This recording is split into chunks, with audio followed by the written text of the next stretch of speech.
I could probably manage, I have to run over there.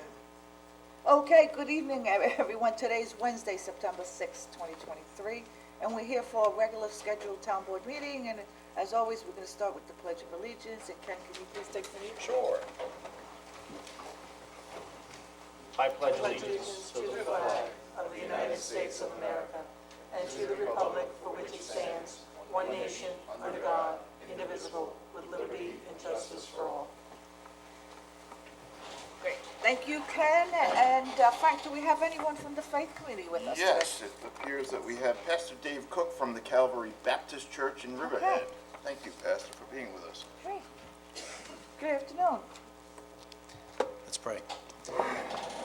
Heavenly Father, we come before you here this afternoon as we gather together as your creation, Lord. We just pray that you would be present in this place, Lord, as your governance, the governance of this community is being done, as decisions are being made. We just pray, Lord, that you would be glorified in the attitudes that are put on display here. We pray, Lord, that you would give wisdom, that we know that all wisdom and knowledge is wrapped up in you, Lord. We just pray that you would, again, be present in this place, that you would bring a peace that surpasses all understanding, Lord. We just pray, again, that all of these things would be done in accordance with your will. And we pray this in Jesus' name. Amen. Amen. Thank you, amen. Thank you, Pastor. All right, I hope everyone had a pleasant Labor Day weekend, and of course, the closing of summer means that it's beginning back to school. So to that end, the town board and I wish all our students of the town of Riverhead a successful and prosperous year. Whether it's your first day of kindergarten or the beginning of your senior year in high school, the future of Riverhead's youth is bright, and we continue to support our children, and we hope that we can create a town where everyone can grow, live, work, and play. All right, moving forward, can I have a first and a second to approve the minutes for the special town board meeting dated August 15th, 2023. So much. Second? Okay, Diane, take the vote, please. Curran. Yes. Rockwell. Yes. Bayrock. Yes. Hubbard. Yes. Aguirre. Got it. Yes, and before we move forward, Diane, I'm going to have, I think there's a couple announcements out here. You want to go first? Sure. So just as a friendly reminder, tonight here at 6 o'clock in this room, in the town board room, we are going to reconvene the Cannabis Committee and Forum. And we're just going to kind of take a closer look at some of our restrictions and some mapping that has been updated, and just try to receive continuous input from our community. So we welcome, there's a committee in place, but the public is welcome to attend, and anyone can chime in with any comments, concerns, and we try to do our best to collectively receive guidance to report back and to present to my fellow board members. And I think that's on Zoom, right? Do we have the Zoom? Yes. No? Can we put that out? Because I know I haven't received it when we get a chance. Right. Can you Well, get it's it on out? the website. Yeah, put it into my email, because if I'm at my sure. phone or driving, it's gonna, Absolutely. that would be great. I'm gonna try to be here. I got like a whole bunch of pressing things. So that'll be great, because it's also available, you know, I have to come in on this hot day. It's perfect. And anyone else have an announcement? Yes, I have an announcement. So, for businesses and nonprofits, and I wish Gwen was here with the food bank, Suffolk County is providing a $25 million fund, and they're giving $100,000 out to businesses and nonprofits. And I would suggest that if you have a nonprofit, that you contact the county and look for, you know, what information you need to give them in order to capture those funds. Thank you. Okay, anyone else? We good, everyone? Good? Okay, Diane, do we have any communication and reports? Yes, under correspondence, Claudette Bianco sent a letter regarding a CAT 555 EPCAL contract. Cindy Clifford, well, this was from the August 15th meeting, but this was regarding appointments to town committees. Cindy Clifford and Michelle Lynch sent a letter regarding the anti-bias task force. Okay, John Altier sent a letter with regard to town beaches open to non-residents. Riverhead Fire District Board of Fire Commissioners sent a letter regarding battery energy storage systems, otherwise known as BESS. yes. Michelle Doherty sent a letter regarding helicopter air traffic. It was a link she sent. Steve Green sent a letter regarding the marijuana cannabis code. And the Greater Jamesport Civic Association sent a letter regarding the proposed amendments to Chapter 255. Under reports, the Police Department submitted their July 2023 report. Building Department submitted their August 2023 monthly report, and that was $76,280. Tax receivers submitted their August 2023 utility collection report, $932,199.69. And that's it. Great, that's it, Diane, thank you. That is it. All right, thank you, Diane, and now we're gonna begin the first public hearing for today. Our first public hearing was scheduled for 2:05. The time now is 2:18, and we're gonna open up a public hearing concerning the extension of the Riverhead Sewer District. And for this, I'm gonna ask our sewer, District Superintendent Michael Reichel to come forward and review the topic with us. Michael, good afternoon. Good afternoon. Today's public hearing is to address a request for a sewer district extension for a parcel of property on the corner of Pulaski Street and Route 58. The name of the petitioner was Washville Car Wash. Looking to put a car wash on that piece of property. It's not in the district. So they petitioned the district to be extended to include their property. It's currently a residential home. It was not included in the commercial sewer district extension when the lines were drawn back in '97 because it was a commercial sewer district extension and not to include residential. Now, It's not far from it, right, Mike? it's contiguous to it. It's right next to the car dealership. Right. And it fronts also on Route 58, so it's really just a redrawing around the property itself. A map and plan was prepared May 5th, 2023, and it was prepared by H2M Architects and Engineers is to identify the impacts to the sewer district and the treatment plant, if there were any. The report showed that there were no impacts to the sewer district or the conveyance system, the collection system. It also identified them to pay connection fees of $98,355.60. Currently, we have an application before New York State DEC to extend the sewer district boundaries as required by our speedies permit. So there being no impacts to the sewer district. That's what this public hearing is for. So, Michael, I have actually just one primary question. The $98,000, 355. Right?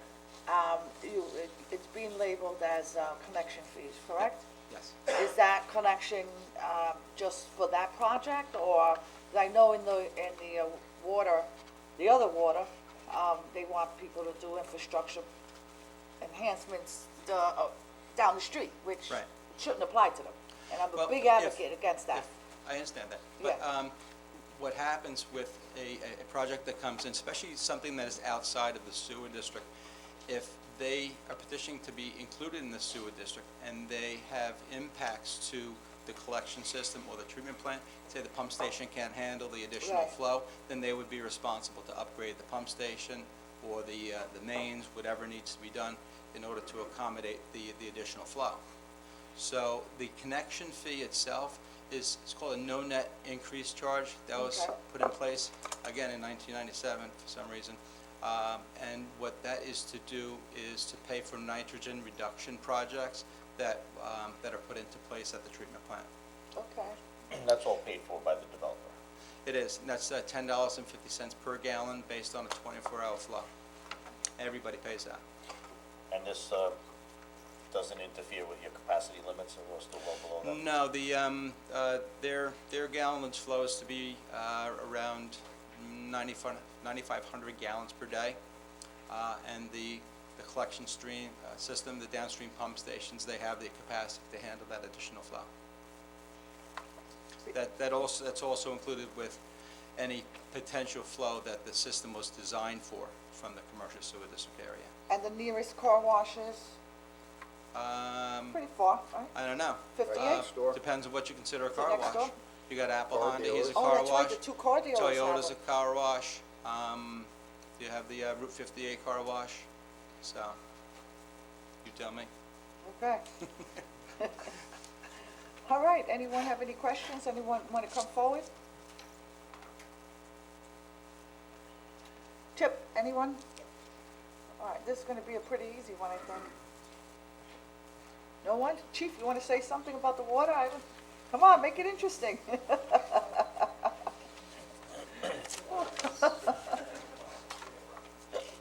Okay, at this time, since we haven't heard anyone and no one wants to come forward or say anything else on this, we're going to close this public meeting, and we're going to leave it open until September 15, 2023, at 4:30 PM at the clerk's office.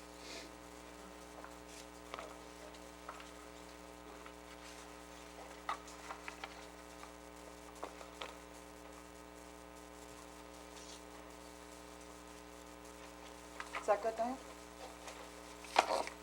Is that good? I saw you writing. Oh, yes, I'm trying. I'll give you a couple seconds. That's all right, you can keep going. Okay, our next public hearing was scheduled for 2:05, and the time now is, actually, did that clock really move at all? No, it did. 2:19, and we're going to open up a public hearing for an alleged unsafe structure at 16 Doris Avenue in Riverhead, and the town attorney, Eric Howard, is here with us. And Eric, take it from here, please. All right, thank you, Madam Supervisor. Deputy Town Attorney Danielle Hurley is going to be questioning a couple of our town officials on the condition of the premises. Okay, so this is going to be a hearing for court jurisdiction. So I'm fully aware of that now, so we can't just have the public interfering. So good afternoon. Thank you, Danielle. Thank you, members of the board.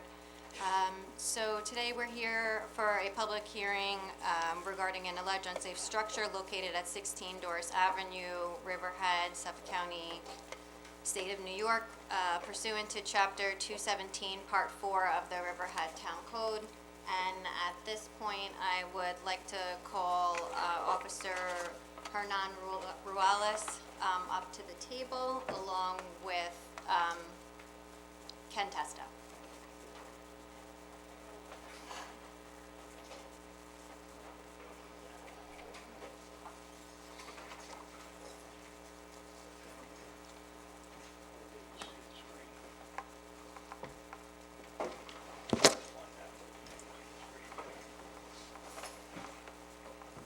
And I'll start my questioning with Sorry. Officer Ruales. They got to be after- sworn in.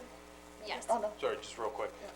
Officer Morales, do you swear to tell the truth, the whole truth, nothing but the truth, so help you God? And Mr. Testa, do you swear to tell the truth, the whole truth, and nothing but the truth, so help you God? I do. Thank you. Thank you. Starting with Officer Ruales, what is your current position at the town of Riverhead? I am a code enforcement officer and building safety inspector certified by the New York State. Okay. And how long have you been employed by the town? I've been employed for 2 years, 2 months. And what are your principal duties as a code enforcement officer? My duties are to enforce the town's code, perform safety inspections, rental inspections, and town violations. And are you familiar with the property known as 16 Doris Avenue? And how are you familiar with that property? I was doing a rental inspection in the area, and we came up on this property where I noticed there was a fire that left the structure unsafe. And when do you believe the fire occurred at the residence? I believe the fire took place, or it happened back in December 31st, 2022. Okay.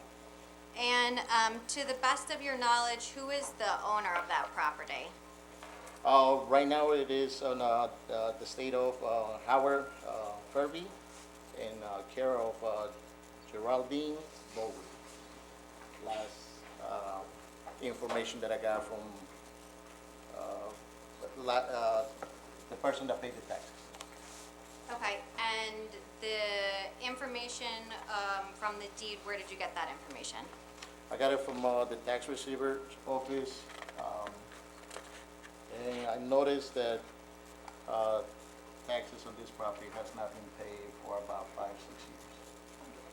Okay, so right now I'm handing to the clerk the deed for this property and the tax receiver receipts showing that the last payment was 2016 to 2017 tax year.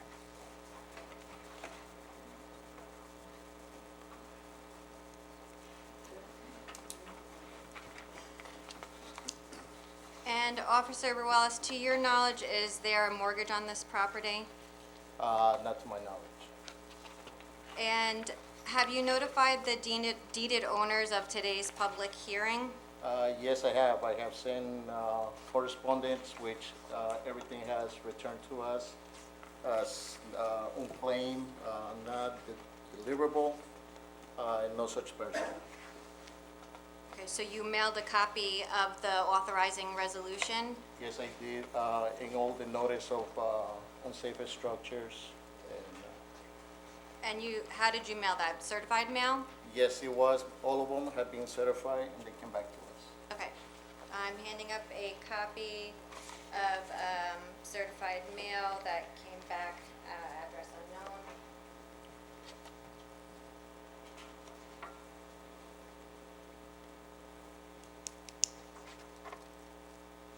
And what address did you use on those certified mailings? I have the address of 16 Doris Avenue, Riverhead, and the tax map is 105.2-45. And what address did you mail the certified mail to? To 16 Doris, actually, it's a P.O. Box, actually, I'm sorry. It's a P.O. Box 1466, Riverhead, New York. And where did you get that address? I got it from the information in the system that we have, the last information from the And last person. is that the same address the tax receiver has? Yes, ma'am. And what structures are located on the property? There's a single-family dwelling, no sheds, no other structures around it. And is it one-story or two-story? It's a one-story. And to your knowledge, does anybody live there? No, ma'am. And directing your attention to March 21st, 2023, were you working that day? Yes, ma'am. And what, if anything, did you observe at the property that day? Well, what I observed is this picture right here, that the property was, like I said before, it was burnt, a fire. It's just a unsafe structure, and we took action on doing a report. And the pictures that we're showing on the projection, did you take these pictures? Yes, ma'am. Okay, and what is this first picture of? This picture right here is from the front entrance, the driveway, and the front entrance of the house. Okay. Next picture. And what is this picture of? This is a resolution posted on the front window, the only place that I could. Yeah, that's the resolution. Okay, next picture. This is main entrance, front door, and also the postings of unsafe structure and the resolution. This is again, Is this inside the home? yes ma'am, And this ha- is through a window. We noticed this, that I believe there's waters used in this unsafe structure.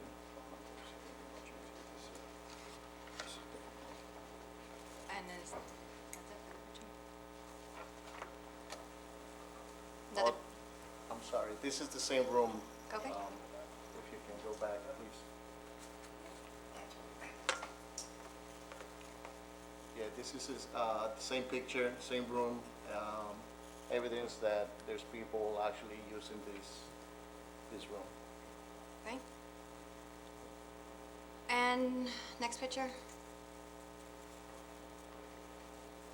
Again, this is the front of the house, the area where I believe the main fire, the center of the fire was. Okay.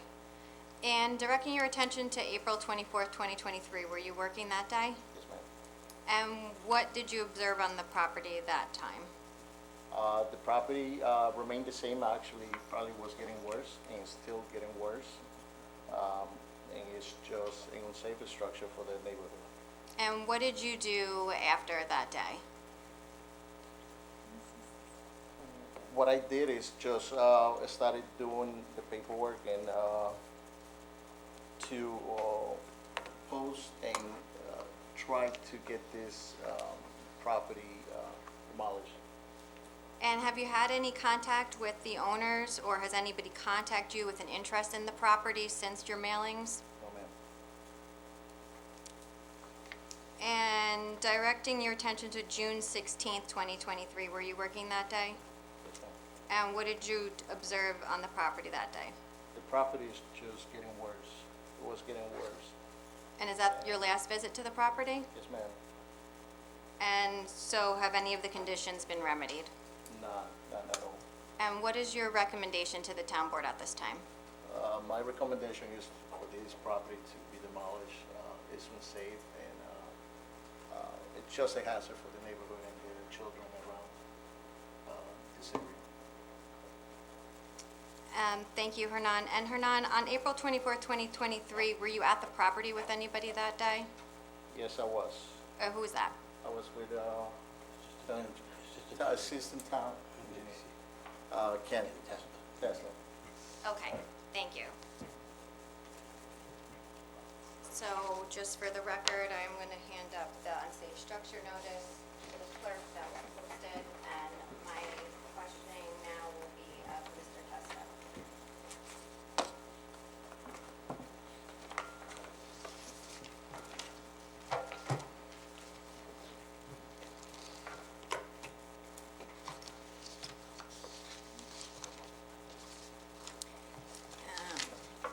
We have a PowerPoint presentation for this questioning, and I'm handing out copies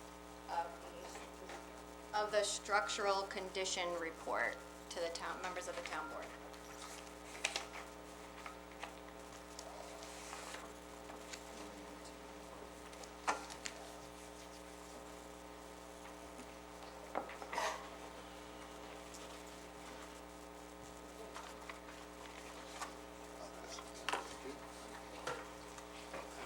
Okay, Mr. Testa, what's your current position with the town of Riverhead? I am Assistant Town Engineer in the Engineering Department. And how long have you been employed by the town? I was employed for 26 years as Town Engineer, and then came back since 2019 as Assistant Town Engineer. And what are your principal duties as Assistant Town Engineer? I perform professional engineering duties related to the design, construction, and maintenance of all town facilities, utilities, and infrastructure. And they also perform structural inspections on town facilities to determine the need for repairs and upgrades, as well as for the town attorney's office on projects where there is a need for a structural evaluation. And do you have any special certifications or qualifications? I'm a licensed professional engineer in the state of New York, and I'm also a certified code enforcement official in the state of New York. And have you performed any structural inspections similar to the one you performed at 16 Doris Avenue? Yes. How many? I would say well over 20. Are you familiar with the property known as 16 Doris Avenue? I am. And can you tell me a little bit about that structure?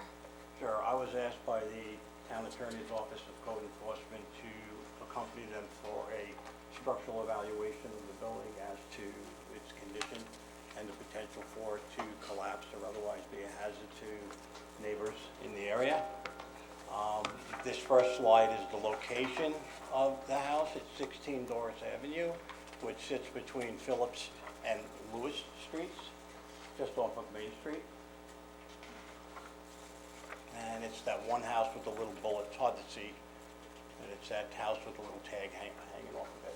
And were you on that property on April 24th, 2023? Yes. And if we can go to the next slide, can you describe this picture? It's that narrative. It's a little hard to read up there. So this photo is a photo of the exterior of the house, the front of the house as it appeared when we arrived on the property. It shows holes in the roof. It shows all windows in the structure missing, as well well as the front door being damaged from forced entry by the fire department. Next picture. This one is a closer view of the side of the house where the fire took place, showing severe damage to the walls. And you can see that they've been seriously structurally compromised, and it's also allowing openings for unauthorized access to the house. We saw signs of potentially people have been in the building. But you can see from that picture, a little hard to see, but there's a lot of the 2x4 wall studs gone, which are intended to hold the house up. The next one is an interior view from the front window, and it shows the severely burned wall joists, which are to the left, that you saw the outside of in the previous picture. It shows the roof joists being burned, and although it's a little difficult to tell from the picture, they're sagging in the center, and that's due to a combination of the fire damage weakening them, as well as them being exposed to water since the fire. This was in April and the fire was in December, so there were several months of rain and snow getting inside the structure, and that's only made the lumber worse. Next picture. This one is a little bit more of a close-up in that same room, trying to get an image for you of how the roof joists are failing and the interconnecting cross joist connections are failing, leaving it seriously structurally compromised.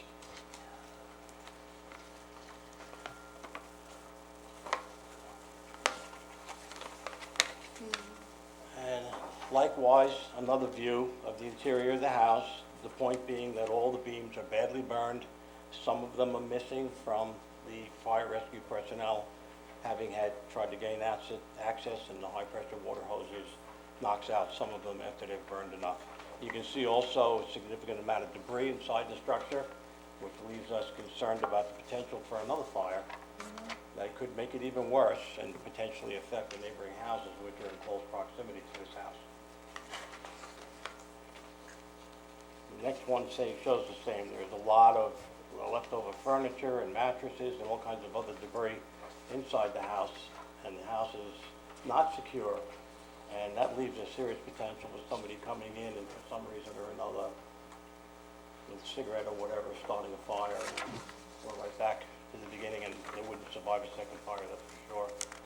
And the next one, Hernan and I noticed that some of the windows were forced open, those that weren't broke, and we noticed that there are things propped up against the wall that look like they're being used for somebody to climb in the window, cinder blocks. The next picture after this one shows a little bit of a wood step stool somebody fashioned, and looks like they're getting in the window. And Hernan's picture showed, I believe, like a makeshift sleeping area, it appeared to be to us. So somebody's been gaining access to the house, which is very unsafe to them and to the neighbors, should there be another fire. And then next picture, it's a little difficult for you to see, but down to the bottom left of the photo, there's a wooden, like, sawhorse leaning against the wall, and it looks like it was put there to help somebody hoist themselves in the window. And are there a lot of houses located nearby? Yes, there's a house to the left in close proximity, and there's a house to the right, not as close, but the one on the left is pretty close. They had some signs of damage from the original fire done to the side of the house. Some of the siding was melted. And after your visit to the property on April 24th, 2023, what, if anything, any reports did you create? I produced a structural condition report for the Town Attorney's Office of Code Enforcement, in which I described my findings and made a conclusion and certified it as being proven correct. Yes, thank you. And what is your conclusion?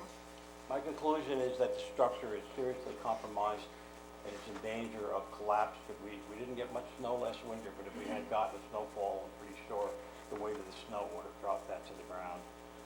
So there's a big concern about it collapsing on somebody, potentially a rescue worker, should there be another fire, or should somebody get injured or trapped in the house. The second major concern I have is the potential for wind-blown debris. We're rapidly approaching the hurricane season, and with these windows wide open and the walls wide open, I think a very strong wind would just lift the roof off of it and and send the debris flying into the neighboring houses. So I'm very concerned about that, very concerned about collapse, and very concerned about another potential fire since it's unsecured and people are getting in and out of it. Thank you. And what is your recommendation at this time to the town board? My recommendation is that the structure be demolished as soon as possible. Thank you very much for your testimony today. I have no further questions. If the town board has any questions for myself or the witnesses today, we'd be happy to answer them. Just the process of taking it down, we just put it out to bid or consult with our highway department, but then the lien goes on the property, is that correct? We would. For repayment? Yeah, we would take all the total costs generated in a form by the engineering department, and then there would be a subsequent resolution authorizing that it be assessed on the tax roll related to the property. And if they haven't paid taxes in 5 or 6 years, eventually if that property sells, that lien would Yes. carry on the property, and Yes. we would be able to recoup our money at some point in time. Yes. So, yeah, I do have a question. You said there was a fire here. Do we know the cause of the fire? The fire marshals are supposed to respond and do a report on all fires. So I was wondering, was it related to that? Maybe intentional? Was there an inflammatory? Was there? I'm not sure of the cause, but I did hear potentially somebody being inside the house, maybe heater or something else. caused the Cigarette or fire. something? Yeah, they have been squatting. Yeah, I was just wondering, like, if you ever have this again and there's a fire, you should put down, the fire marshal token record, Sure. I'm sure they did. All the fire marshal records Yeah. are investigations, or unless it's a death or an injury, but aside from that, I was just curious what might have caused it. So, but in either case, I think we have sufficient grounds to take this to that level. I don't think the community should be subjected to these kind of conditions.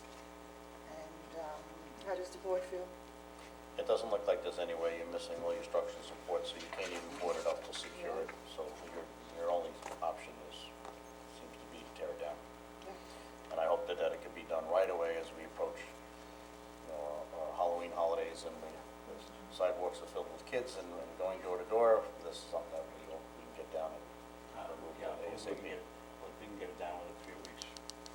We have people who are lined up on our other projects. That's doing your job, very good.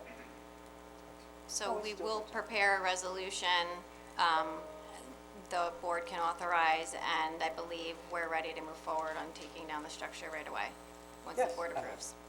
Absolutely. Agreed. Yes. Thank you. Great, right? Thank you. Everybody? Yeah. Clearly unsafe. Yes. Well, thank you. Be safe out there. Thanks, Fernand. Good work. And Ken.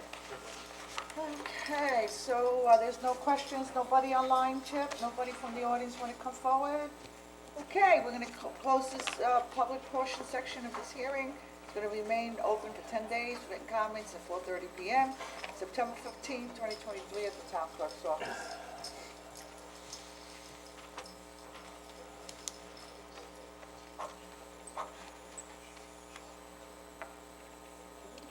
And for our third public hearing, the time now is 2:45.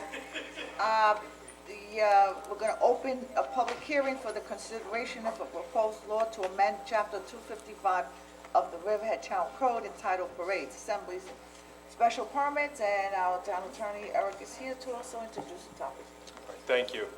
So this is a public hearing that, well, it's a follow-up to a public hearing that we had last year to contemplate an amendment to Chapter 255, which deals with special events. What I'll do is I'll give a brief overview of what the proposed changes are.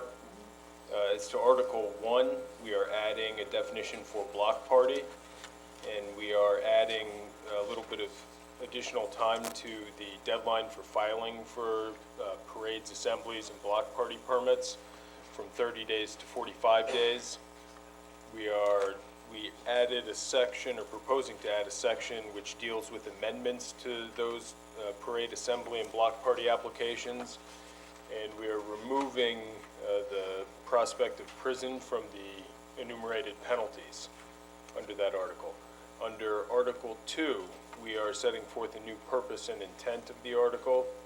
clarifying that government activities do not constitute a special event that the governmental entity needs to file a permit application for. We are clarifying the 3 different tiers of special event: small from 100 to 1,000 attendees, and their time for filing would be 60 days prior to the event. Large events will be 1,000 to 4,000 people at any given time, and they will be filing 90 days before the event, and that represents a reduction of the deadline. And then there is a mass event, which is 4,000 or more people, and the deadline of 180 days on that would be staying the same. We are making some amendments to the information and materials that have to be submitted. We're removing certain language relative to having animals at the special event, which would be dealt with in other areas of the application.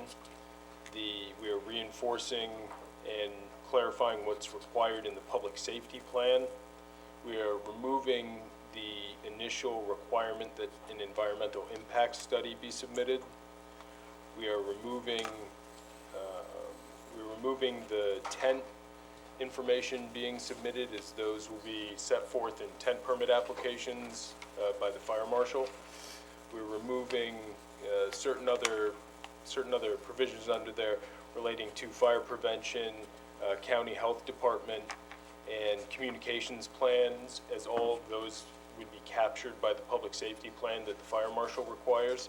And that's all set forth by the fire marshal in something that's given to an applicant when they're filling out their application, or when they ask for the application. We're requiring that they submit proof of their of their 501c3 status when they're requesting fee waivers. We are reducing the deadline for submitting a certificate of insurance from 30 to 15 days. And we are taking out a $50 administrative fee that was assessed for submitting the application without proof of the insurance.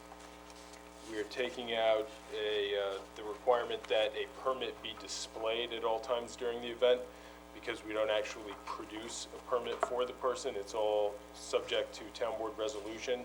So we would be requiring that the person have that approval resolution available in the event that the fire marshal or a police officer comes to the event and asks to see it, to make sure that they're in compliance with what was approved. We are clarifying that the fire marshal will approve the form of the notice that goes to adjoining property owners. And in the review process, we are including the planning department, and including the planning department in the submission of a written report detailing any problems that their review reveals with the application or the proposed event. We are potentially requiring an environmental analysis after the planning review. So if the planning department reviews this and they feel that further environmental study or assessment is required, they can ask for that, or they can recommend that the town board ask for that prior to approval of the permit. We are specifically setting forth the environmental analysis potentially being required depending on the type of event. We are making the late fees set by a schedule to be established by the town board. And we're removing a provision that was in there relating to amnesty from when the prior event was done, when the prior amendment was done in 2018 or 2019. And that about summarizes the changes that are being made. I don't know if Councilman Kern wants to add anything. No, I think you've covered it all. I think it's good. It's about time. Finally. And this is what happens. This has been, how many years? Too long. This is all a result of The chicken kids. a former town board combining public events with private events and being confused and confusing the issue. And this is much more in line, even though it's a little bit more onerous, with other towns. And It's great for economic development. All events are great for economic development. But no, thank you, Eric. I think it's, Bob, I gotta commend you too. This legislation is appears to be freeing up our prison space, so, thanks. prisons. Yeah, no, Says, yeah. Be no more imprisonment. Yeah. So all those, everybody in prison gets amnesty. We also removed the prospect of prison from Article 2. That's what I was referring to. All right, any comments from the audience? Any comments online? I do want to mention one thing. There was Oh, hold on, we haven't, over 17 companies that weighed in on making these changes, from photographers to caterers to tent people, to people that are involved in events and their livelihood depends on it. So I think that's very, very important to recognize. Good afternoon, Angela DeVito, South Jamesport. I'm going to Article 2, which deals with the special events, Section 25(5)-8 on the purpose and intent. And also, Councilman Kern just said that this promotes our economic development. Do we have any qualified or even quantifiable data that says that holding special events in the town of Riverhead adds to the overall economic benefit for the town? Absolutely. I'd be happy to give you some data.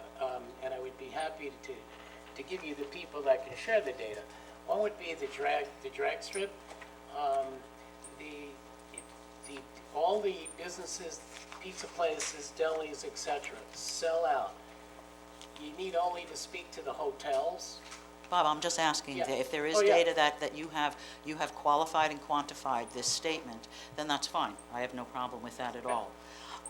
The other thing is that the special event shall further the concept of, in quotes, creative placemaking and demonstrate supportive collateral initiatives that will make the town more vibrant.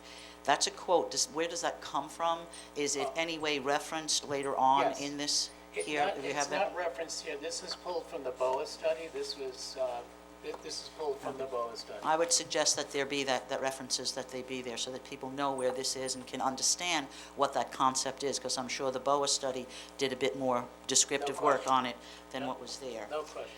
The other question that I had was on same section there, section 2055-10. It seems that the categories that you have for small gatherings, a small gathering of 1,000 people, seems you can go from 100 to 1,000, and then a large goes to 1,001 to 4,000.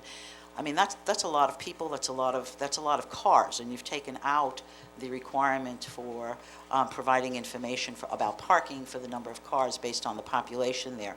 I would just suggest that, not that you delete these, but that they be re-itemized in the fact that something such as 100 to 1,000 attendees is a large event.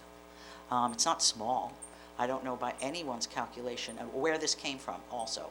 The background for this is what makes them small, medium, and large here, or mega large. Can I answer to that? Sure. So in the fire marshals, in the application now, as Eric had expressed, that's all, all the parking and all that is required in the fire marshal's plan. So if the space isn't there, an example would be 1,000 people is roughly 300 cars. If the space isn't there, the application would be denied.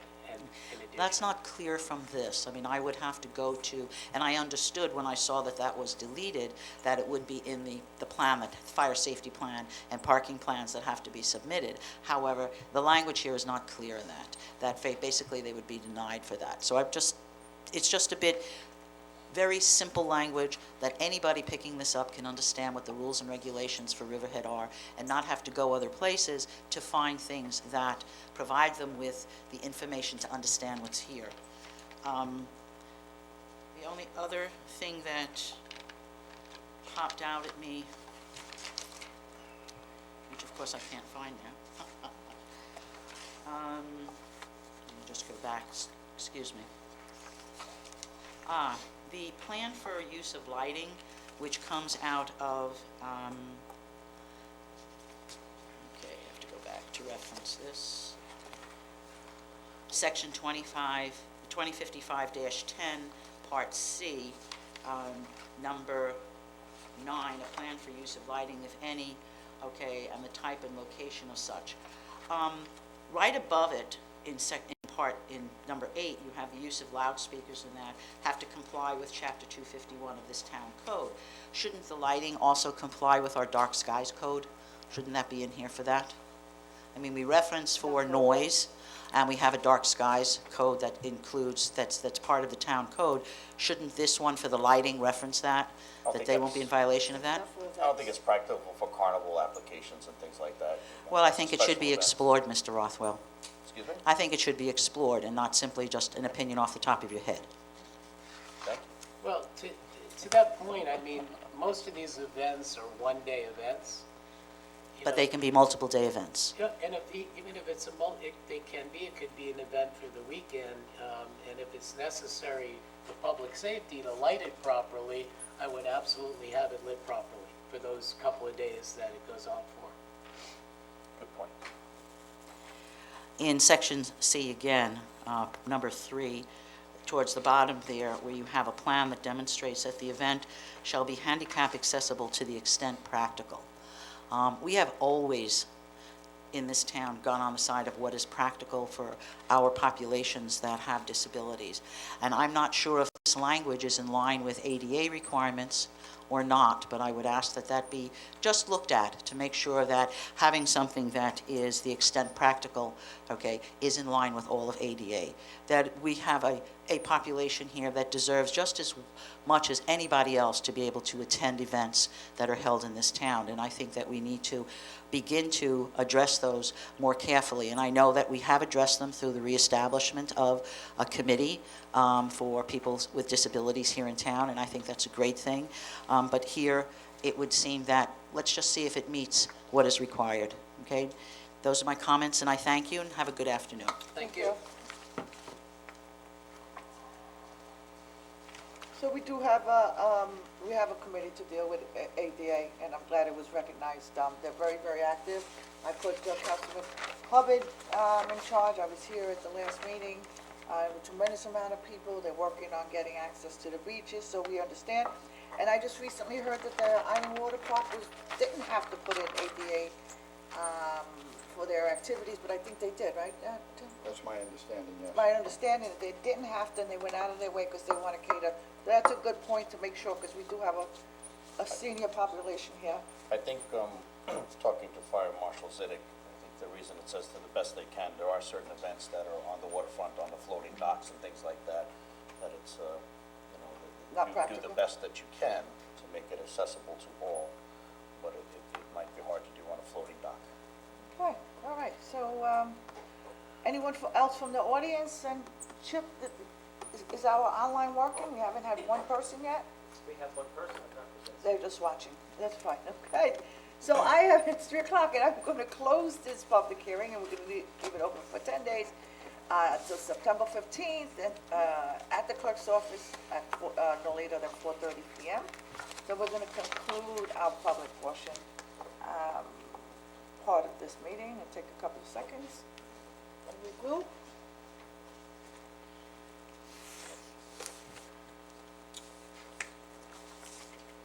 Okay, so we're gonna open it up, we're gonna go into resolutions, but before we read the resolutions, I'm gonna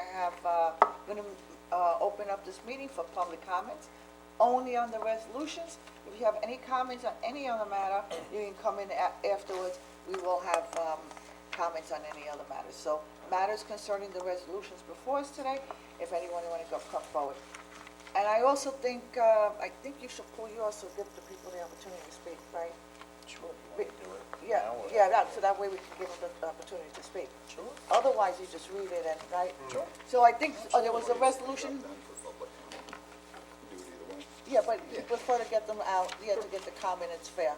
So, today, I know that Councilman Rothwell has been working diligently. In August, I became aware, unlike what was reported or what was claimed, that there was certain things happening with one committee.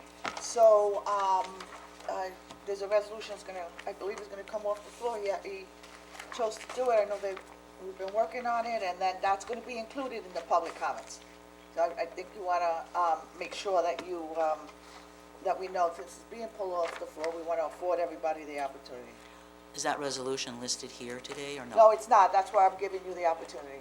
Well, I don't know what resolution it is or what it says, Okay. but that's okay, He's it doesn't gonna read matter. it. Yeah, We're gonna read it. and that's why He's we're gonna giving read you it the now. opportunity. Yes. Angela, he's gonna read it now, Okay, so you it know. is. Sorry about Do we have that. copies of this we can put out? So what we'll do is, when we get into resolutions, then we'll make the motion to pull it off the floor, but just so that people can take a little time to think about it. The resolution which I intend to pull off the floor is in regarding to the anti-bias task force. I want to publicly thank everybody that has served on the task force. Some have been on for an extended period of time, have put a lot of work into it over years, volunteering, so it's greatly appreciated. I did publicly state some time ago that I was looking to create a more diversified anti-bias task force within the town, so that we can open up and be available for all walks of life, all religion, all cultures. And I think what we've finally selected today is a great group of individuals in our town, and I'm very proud, and it'll be an honor to work with them. So I have a resolution that we'll pull off the floor. It says Amends Resolution 2021-140, which was adopted on February 12th, 2021, to set membership at 11 members, make appointments of officers and members, and set terms for officers and members appointed to the Anti-Bias Task Force. Want to read its entirety, or No, just the title within you can itself? give anybody a copy of Yep. what they want, but it's gonna appoint members of the committee, and, is this online? Can did you put this online? We'll put it online. Angela, if you want a copy of it, we can give it to you, and you can speak now or later Forever on. hold my peace? Sure. But I just want to say that one of the things that, one of the components of this is what we did, in addition to making it very diversified amongst the town, was to break up the terms, as opposed to, every 2 years of we reappointing an entire, task force. We're going to start up with some members are going to just have, a 1-year term just to complete, and then 2-year term. But then everyone will always have a 2-year term after that. But it's just the first year in an effort to stagger that, so that the entire task force is not replaced or offered up. And, as they approach in their planning programming, the ending of their terms, that they're not concerned about whether or not they'll continue or not. There will always be continuity continued. So I think it's a good idea just to break it up. So some of these members will be asked to serve in 1 year, and some will be asked to 2 year, with everyone knowing thereafter the terms continue are always as 2 years. Is there a committee member responsible for the report to the board?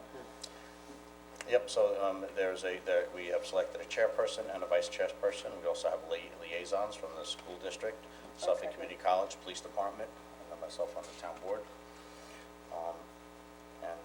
And you have business, you have Connie Rosandro, you have a reverend, you have the VFW, so you have the military, you have a Hispanic, Roberto Ramirez, and you have Marjorie Acevedo, who's done a great job with this town. How many years has she served in the recreation department? Many years? Many years, but it's also good to have her because she's on the west side of town, and so we also tried to balance it out through east and west and center. And then just to have Hispanic members, African American, different religious cultures as well, Spanish speaking. I think we've got a really great diversified group of individuals. Again, I commend everybody that has served in the past. They have done a wonderful job, and I think this is, and I welcome the new ones coming forward as well. So I think we're great. All right. I think everyone in our town should feel comfortable of all walks of life and culture to approach this particular committee with any concerns they may have. And I think I saw we're going from 15 people to 11, which 15 people on one committee can be burdensome. On Yeah, some I think- committees, then sometimes you might not have a quorum because it's so big. So it's going to go down to what, 11? So we'll have 11 members, and I think that it's more of a personal committee and easy to gather around the round table for discussion. Okay, so that's, now we're back to, thank you very much. Any comments on the resolutions before us? I just have a question on this new resolution that is coming off the floor. You are rescinding 2021-140? No, we're not, we're expanding on it, but I think that we should take a vote to call it off the floor if we're gonna take comments, so. You Oh, I agree thought I with me? heard the word rescind. Yes, Yeah. so let's just take a vote, so that way we can relate to it as it being part of the package, okay? So, can you, call the resolution, So, Diane, and then take a vote to call it off the floor, and then we can speak, This is resolution 688. okay? And we have, who's making the motion and seconding? Okay. Okay. so I make a motion to bring off the floor, amends resolution 2021-140 adopted on February 12th, 2021, to set membership at 11 members, make appointments of officers and members, and set terms for officers and members appointed to the Anti-Bias Task Force. So moved, bring off the floor. Second. Vote, please. Kern. Yes. Rothwell. Yes. Bayrock. Yes. Hubbard. Yes. Aguirre. Yes. Resolution And now we'll 688 take- is taken off the floor. Right, and now we're gonna take comments, because now we have that as part of the resolution package. So, Angela, okay. Thank you. Okay. So procedurally, you are changing the process for identification, appointment, term of office, and representation for the Anti-Bias Task Force. You currently have individuals who are seated members of the Anti-Bias Task Force. Does the language anywhere in here remove all of those people? There- And then as you do your new appointments, that's part of 688? Is that what's occurring? They're not seated, their terms ended on December 31st, so it is the obligation of the board at this point every 2 years to appoint the Anti-Bias Task Force members. So all the terms have expired. Okay. I would then also suggest that you review every committee in town to make sure that there are no expired terms whatsoever on any given committee in town. That comment. Resolutions 2023-649 and 650. Part-time police officers, what do we consider part-time? What are we calling part-time? We're gonna have the chief come up and answer that one. Oh, it's not on here, though, I don't have it. 647, 48. That's a traffic control special. Oh, no, there it is, sorry. That's the one number she mentioned. Yeah. 50 is part-time. 50, Okay. 51. So it's 6:50, hey, chief, well, you ran up here, go ahead. Good afternoon. Good afternoon, chief. Part-time is not full-time.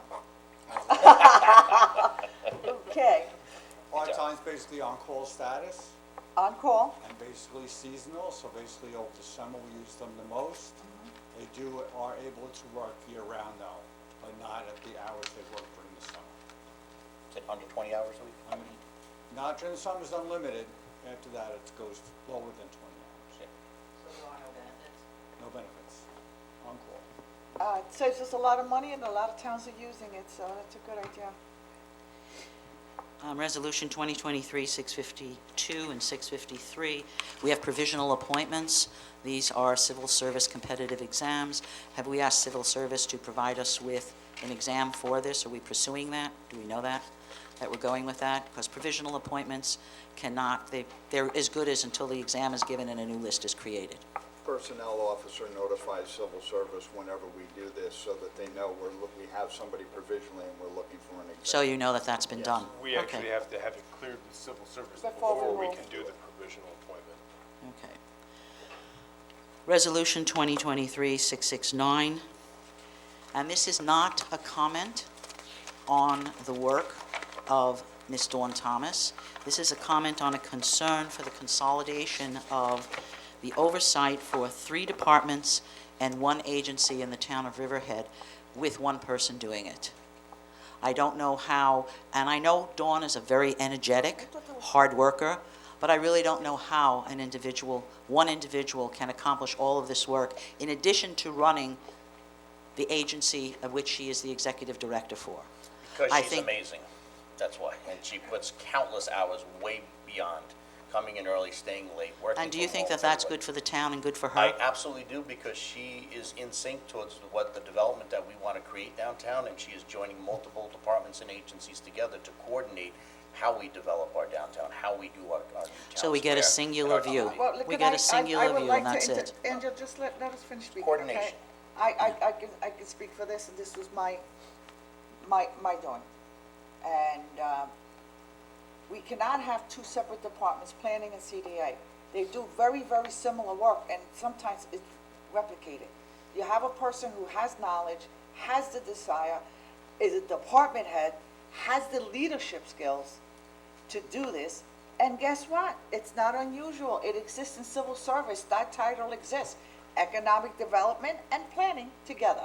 And they Isn't that go what together. Suffolk County does too as Yeah, well? yeah. Suffolk County, I know, has economic So- planning and so- development as a department.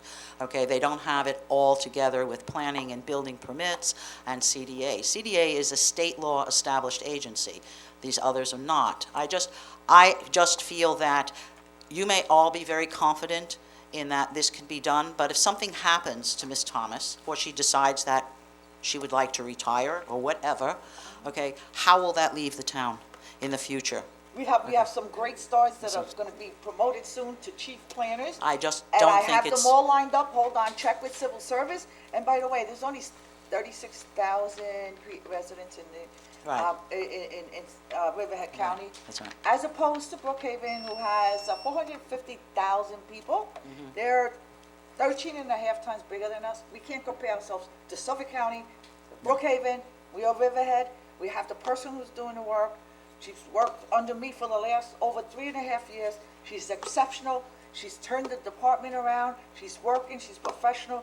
She's one of my best department heads, and this is the best thing that we can do. It exists in civil service, and I really don't, I hate for you to try to question an employee's ability, because that's not I know, fair I to the started out with, individual. I am not at all Okay. questioning her I just wanna ability. make sure that- Not at all. I'm just last questioning time- the the last concept of doing this. Yeah, No, the I am la- not questioning her ability Okay, the last whatsoever. meeting May I somebody just came in- finish? Okay, please. Is that, I just don't think that this sort of consolidation serves the town well, and that's my final comment. Angela, Thank I you. just want to make one comment, because rather than use the word consolidation, you have a planning department with people who are fantastic. So, and you have a building department where it's really fantastic. You have a community development agency. This is part of economic development, so it is our desire to look at the town as a whole. Dawn just does not focus on downtown. So if Dawn was to retire next year, these people that are in these departments are self-sufficient. We're just looking at a very broad brush picture of all the economic development in the town, et cetera, et cetera. That's why we're doing the comp plan right now. I'm not saying And we that need you her cannot, expertise along, with this, so. there is nothing being said that you cannot consolidate your functions in one house. Okay, So to speak, that you can't do that. All right, What can I'm I saying finish? is having one individual assume the overall responsibility for that just does not make sense to me. That's all. And we're also the CDA board as the town board. So- I understand that. I know that, Bob. Hold I on am a very second. well Can aware of it. I'd like to just end this, because we are gonna end this right now. I could assure you that, Angela, just give me a minute, okay? Okay, just give me a minute.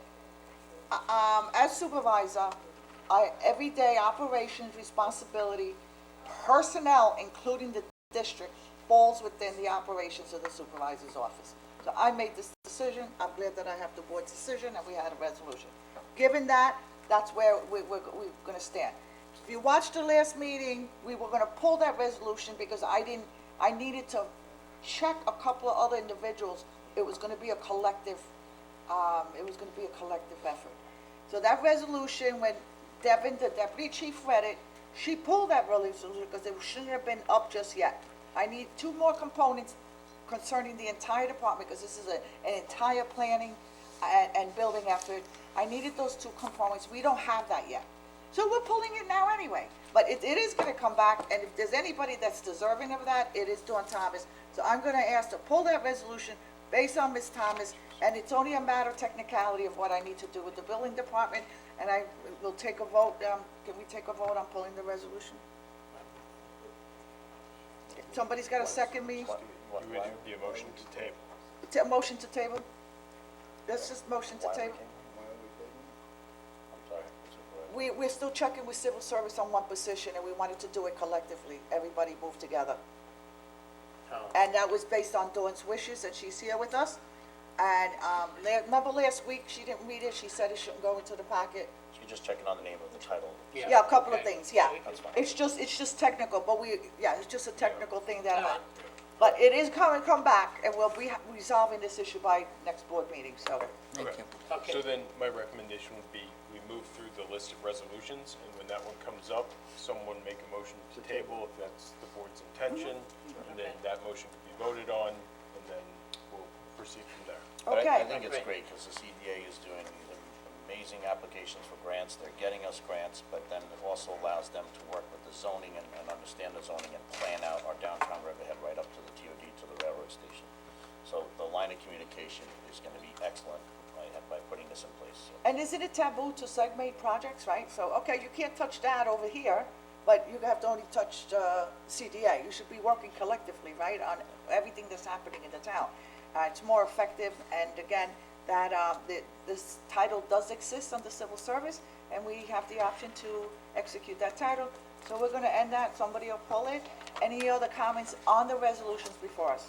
I just want to add real quickly that since Dawn has been doing this, the lines of communication have been much better between planning, building, and the CDA. Yes. And they often go hand in hand, and that was kind of a missing link we had before. So now everybody knows what everybody's doing and what their job is, and I think it's been working wonderful, so I'd like to see it continue. And it's the way it should be. And anybody else have any comments? Anybody from the audience? Do you have anybody, Chip, before? Okay. Hi, good afternoon, Kathy afternoon. McGraw from Northville. I'd like to comment on Resolution 672. It is a neg deck on the secret review of a special permit application for the mini golf course at Sandy Pond. Now, can I assume that the planning board, which is concurrently reviewing the site plan, will do a separate secret evaluation for the site plan? At their April 20th meeting, they said they wanted to defer and have the town board be the lead agency on both the permit application and the site plan. But this resolution, which you're poised to approve, only gives a neg deck on the special permit application secret if you look at it. And even if you wanted to amend it to include the site plan, could you tell us all whether you have seen the site plan and actually done a secret evaluation of it? So, And I would also, Greg. yes, excuse me. No, go ahead. We're gonna call Greg up because he's our planner, and he worked on it, and your answers will be, your Okay. questions will be answered. Then let me just continue then, because it continues. Okay. Secret's supposed to be a public process, but nowhere can I find the EAF for this special permit or this site plan on the town's website. Please correct me if I've missed them. I'd just like to know how we, the public, can weigh in on this resolution of a neg deck in a meaningful way if we haven't had access to the EAF. And I do understand this mini golf course is the expansion of a non-conforming use in a residential zone. And it will have lights and be open till 10 o'clock at night. I'd say this could be quite an annoyance to the neighbors. Nothing like a par 3 golf course that closes at dark. Also, at the April 20th Planning Board meeting, they discussed plans for a clubhouse. Mr. Bergman said that he would like to see where it's going to be situated, and that clubhouse would have a liquor license. Yet plans for this addition are nowhere discussed or a part of the secret review. Or at least I don't think they are, since I don't have the EAF. And if it's not a part of the secret determination, I would suggest that would constitute, as you mentioned earlier, Supervisor, segmentation of the secret process. And one final quick point. At last week's work session, you decided not to have a public hearing on this special permit because the planning board will be having a public hearing on the site plan. Mr. Rothwell, you said it would be repetitious and the public would be able to be heard at the planning board hearing. I beg to differ. A town board hearing would be on the special permit application, whether to allow a mini golf course to be built at all as a non-conforming use. The planning board hearing will be on the site plan. That happens only if you, the town board, grant the special permit. The hearings are on two different matters, and conflating the two seems to me to be sloppy governance and is wrong. And I just want to say, I love golf. I've played at Sandy Pond 1,000,000 times. They have some wild blackbirds there. And I'm only bringing this up because I'm concerned about following the correct processes to get things done. Thank you very much. Thank you, Kathy. Yes.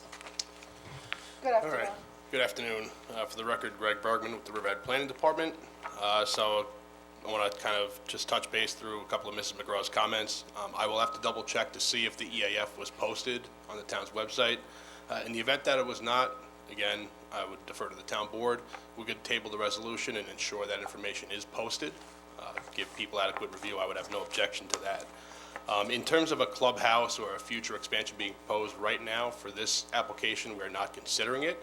That was a comment that I did say for the applicant should consider it, to say that they're going to propose a clubhouse. If they come in at some point down the future, that would require an additional special permit. We would analyze those impacts separately.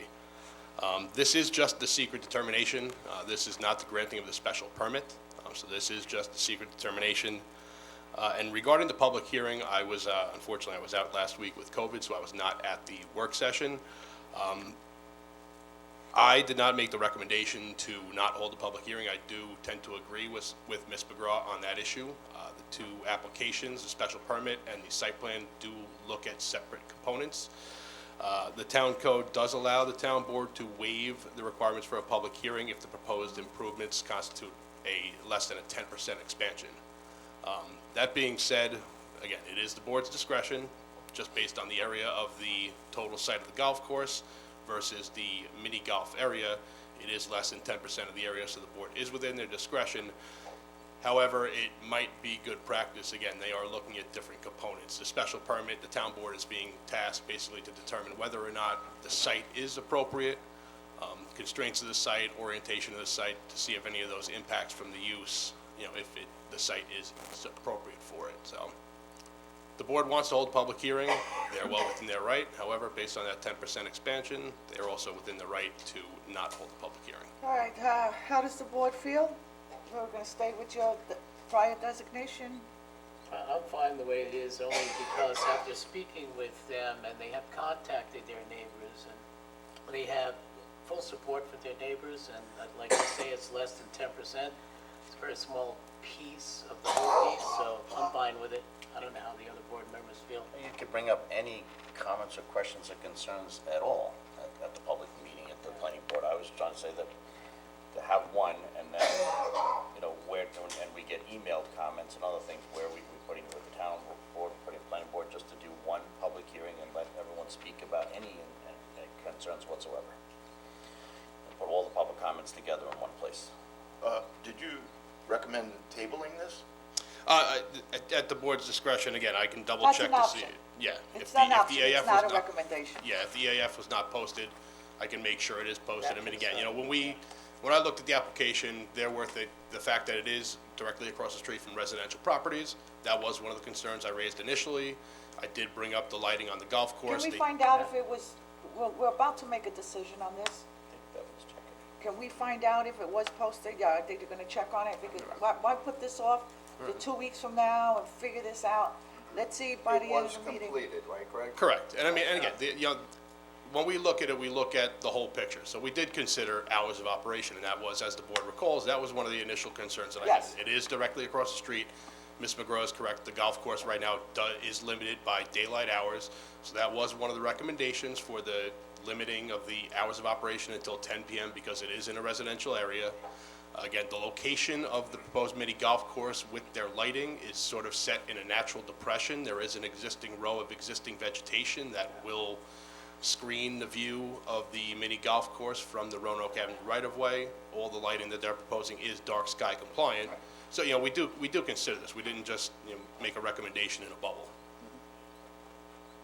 Greg, can I ask if this resolution that's about to be voted on perhaps says it is the secret determination for the special permit application. In your judgment, will there be another secret evaluation for the site plan? Yes, there would be a secret determination for the site plan. Okay, thank you. Okay, so we're gonna move on to other comments, and if we ascertain if it went up, we will, and then we'll go back to that question. Good afternoon. Good afternoon. With respect to a separate seeker, I don't understand how that could possibly be. You have a seeker as a whole action, and you can't have a seeker before the town board and a seeker before the planning board, even though the application is a two-step process. It's a special permit and a site plan. It's one action, and you were lead agency on both actions, which also makes it really strange that you would defer the site plan or a special permit to the planning board when you declared yourself lead agency. I just really question that procedurally. Thank you, Barbara. Anyone else? Do we have anyone online? Greg, can I just ask you to address what Ms. Blass just spoke on?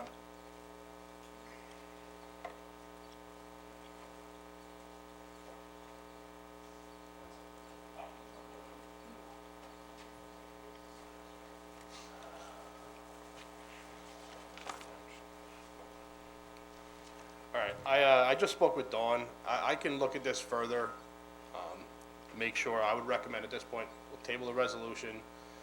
I'll just determine what the secret determination needs to encompass, and we'll get back to the board for the next meeting. Okay, That's fine, that's fair. thank you. All right, so when it comes up, who wants to table, you wanna table it?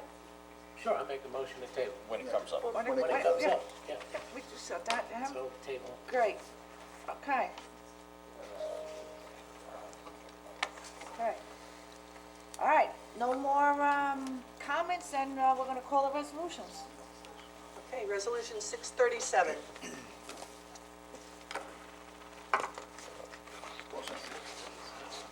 Sewer district budget transfers, so moved. Seconded. Go please. Kern. Yes. Rothwell. Yes. Bayrock. Yes. Hubbard. Yes. Aguirre. Yes. Resolution adopted. Resolution 638. Sewer department budget transfer, so moved. Seconded. Go please. Kern. Yes. Rothwell. Yes. Bayrock. Yes. Hubbard. Yes. Aguirre. Yes. Resolution adopted. Resolution 639. Water District Capital Project Number 82327, 105 Pier Avenue Hydrant Budget Adoption. So moved. Second. Go please. Kern. Yes. Rothwell. Yes. Bayrock. Yes. Hubbard. Yes. Aguirre. Yes. Resolution adopted. Resolution 640. Water District Capital Project 82224, budget adjustment, so moved. Seconded. Go please. Kern. Yes. Rothwell. Yes. Bayrock. Yes. Hubbard. Yes. Aguirre. Yes. Resolution adopted. Resolution 641. Water District Capital Project number 82328, TOD Railroad Avenue budget adoption, so moved. Seconded. Go please. Kern. Yes. Rothwell. Yes. Bayrock. Yes. Hubbard. Yes. Aguirre. Yes. Resolution adopted. Resolution 642. Authorizes the establishment of a petty cash account for the Riverhead Seniors Program and appoints Kelly Tachi as custodian, so moved. Seconded. Go please. Kern. Yes. Rothwell. Yes. Bayrock. Yes. Hubbard. Yes. Aguirre. Yes. Resolution adopted. Resolution 643. Appoints an accountant. So moved. Second. Go please. Kern. Yes. Rothwell. Yes. Bayrock. Yes. Hubbard. Yes. Aguirre. Yes. Resolution adopted. Resolution 644. Appoints a principal accountant, so moved. Seconded. Go please. Kern. Yes. Rothwell. Yes. Bayrock. Yes. Hubbard. Yes. Aguirre. Yes. Resolution adopted. Resolution 645. Appoints a maintenance mechanic 3, so moved. Second. Go please. Kern. Yes. Rothwell. Yes. Bayrock. Yes. Hubbard. Yes. Aguirre. Yes. Resolution adopted. Resolution 646. Appoints a building maintenance manager, so moved. Seconded. Go please. Kern. Yes. Rothwell. Yes. Bayrock. Yes. Hubbard. Yes. Aguirre. Yes. Resolution adopted. Resolution 647. Appoints a homemaker. So moved. Second. Go please. Kern. Yes. Rothwell. Yes. Bayrock. Yes. Hubbard. Yes. Aguirre. Yes. Resolution adopted. Resolution 648. appoints a public safety dispatcher to the police department. So moved. Seconded? Vote, please. Kern. Yes. Rothwell. Yes. Bayrock. Yes. Hubbard. Yes. Aguirre. Yes. Resolution adopted. Resolution 649. Appoints a part-time traffic control specialist to the police department. So moved. Second? Vote, please. Kern. Yes. Rothwell. Yes. Bayrock. Yes. Hubbard. Yes. Aguirre. Yes. Resolution adopted. Resolution 650. Appoints part-time police officers. So moved. Seconded. Vote, please. Kern. Yes. Rothwell. Yes. Bayrock. Yes. Hubbard. Yes. Aguirre. Yes. Resolution adopted. Resolution 651. Appoints part-time police officers and places them on leave of absence. So moved. Second. Vote, please. Kern. Yes. Rothwell. Yes. Bayrock. Yes. Hubbard. Yes. Aguirre. Yes. Resolution adopted. Resolution 652. Provisionally appoints 2 wastewater treatment plant operators, 3As. So moved. Seconded? Vote, please. Kern. Yes. Rothwell. Yes. Bayrock. Yes. Hubbard. Yes. Aguirre. Yes. Resolution adopted. Resolution 653.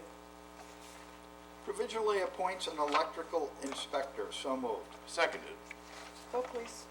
Kern. Yes. Rothwell. Yes. Bayrock. Yes. Hubbard. Yes. Aguirre. Yes. Resolution adopted. Resolution 654. Ratifies the reclassification of an automotive mechanic 2. So moved. Seconded. Vote, please. Kern. Yes. Rothwell. Yes. Bayrock. Yes. Hubbard. Yes. Aguirre. Yes. Resolution adopted. Resolution 655. Ratifies the resignation of a maintenance mechanic 2. So moved. Second. Vote, please. Kern. Yes. Rothwell. Yes. Bayrock. Yes. Hubbard. Yes. Aguirre. Yes. Resolution adopted. Resolution 656. Accepts the resignation of a traffic control specialist. So moved. Seconded? Vote, please. Kern. Yes. Rothwell. Yes. Bayrock. Yes. Hubbard. Yes. Aguirre. Yes. Resolution adopted. Resolution 657. Accepts the resignation of Deputy Town Attorney Stafford. So moved. Seconded? Vote, please. Kern. Yes. Rothwell. Yes. Bayrock. Yes. Hubbard. Yes. Aguirre. Yes, and I think the next resolution has to be amended, so. Yes. Okay, that resolution is adopted, so we'll move on to 658. Yes. Accepts the resignation. Accepts the resignation of a water treatment plant operator 2A And it needs to be amended. as amended. So moved. No, it needs to be We have to read. So this I'll do it. This resolution needs to be amended. It incorrectly states his title as Water Treatment Plant Operator 2A, when it should read Senior Wastewater Treatment Plant Operator 2. So that's the amendment on it, so we're gonna have to take a vote on the amendment, and we have to take the vote on the amendment. Yes. So can you, take the vote on the amendment, please? Kern. Yes. Rothwell. Yes. Bayrock. Yes. Hubbard. Yes, as amended. Aguirre. Yes, as amended, now we're gonna call it back off the floor with that proper title. Okay. Want to call it? Which is senior wastewater management, wastewater treatment plant operator 2? Correct. Okay. Yes. Accepts the resignation of a water treatment plant operator, senior wastewater treatment plant operator 2. So moved. Seconded. Vote, please. Kern. Yes. Rothwell. Yes. Bayrock. Yes. Hubbard. Yes. Aguirre. Yes. Resolution adopted, as amended. Resolution 659. Authorize the supervisor to execute an MOA with CSEA Local 1000, AFSCME, AFL-CIO, Riverhead Unit of the Suffolk Local 852. So moved. Second. Vote, please. Kern. Yes. Rothwell. Yes. Bayrock. Yes. Hubbard. Yes. Aguirre. Yes. Resolution adopted. Resolution 660. Authorizes supervisor to execute agreement with town personnel officers. So moved. Seconded? Vote, please. Kern. Yes. Rothwell. Yes. Bayrock. Yes. Hubbard. Yes. Aguirre. Yes. Resolution adopted. Resolution 661. Authorizes the filing of an application for New York State assistance from the Municipal Waste Reduction and Recycling Program and signing of the associated state contract under the appropriate laws of New York State. So moved. And seconded. Please take a vote. Kern. Yes. Rothwell. Yes. Bayrock. Yes. Hubbard. Yes. Aguirre. Yes. Resolution adopted. Resolution 662. This is very appropriate that I get to read this one. Authorizes designated alcohol service vendors to serve alcohol at the Oktoberfest Festival on September 30th, 2023, 3 o'clock to 9 o'clock in Milton L. Burns Park, Grangewell Park, Peconic Avenue, Riverhead, New York. So moved. Seconded. Who seconds that? Kern. Yes. Rothwell. Yes. Bayrod. Yes. Hubbard. Yes. Aguirre. Yes. Resolution adopted. Resolution 663. Authorizes the town clerk to publish and post a notice to bidders for a 3,200-pound lift capacity crane truck for Riverhead Water District. So moved. Second. Where's Frank? He's not here? He was. Vote, please. Kern. He's Yes. happy. Rothwell. Yes. Bayrod. Yes. Hubbard. Yes. Aguirre. Yes. Resolution adopted. Resolution 664. Awards bid for scavenger waste treatment plant odor control improvements. So moved. Seconded. Vote, please. Kern. Yes. Rothwell. Yes. Bayrod. Yes. Hubbard. Yes. Aguirre. Yes. Resolution adopted. Resolution 665.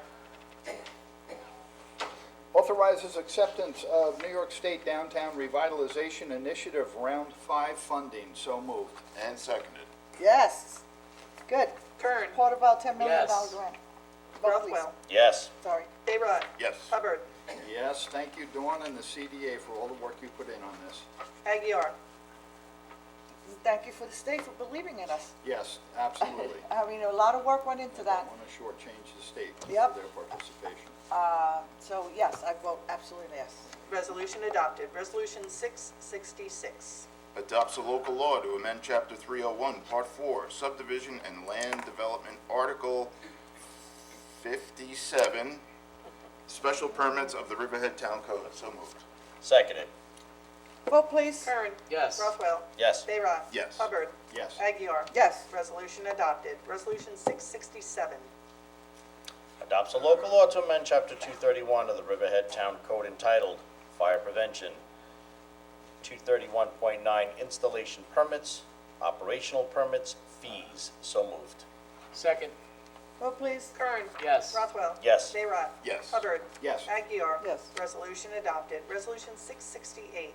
Authorizes town clerk to publish and post public notice to consider a local law to amend Chapter 289 of the Riverhead Town Code entitled Vehicles, Traffic, and Parking Regulations. So moved. Seconded. Vote, please. Kern. Yes. Rothwell. Yes. Bayrod. Yes. Hubbard. Yes. Aguirre. Yes. Resolution adopted. Resolution 669.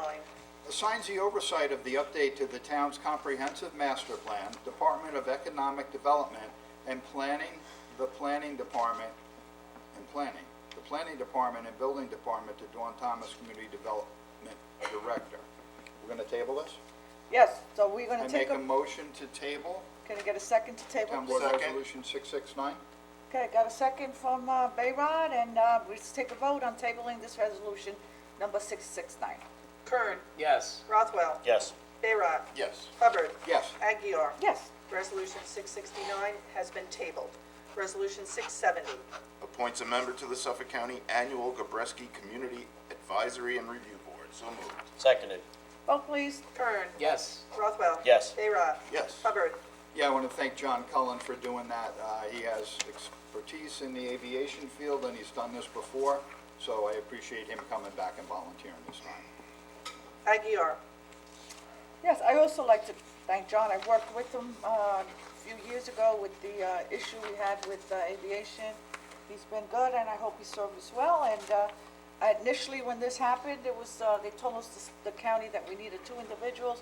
So we appointed Kern, who wanted to be on the board, and John. It turns out they only wanted 1. And thank you, Bob Kern, for being a gentleman, stepping by. Oh, no. But yeah, Yeah, he's got, and that's the right thing to do, the professional thank you.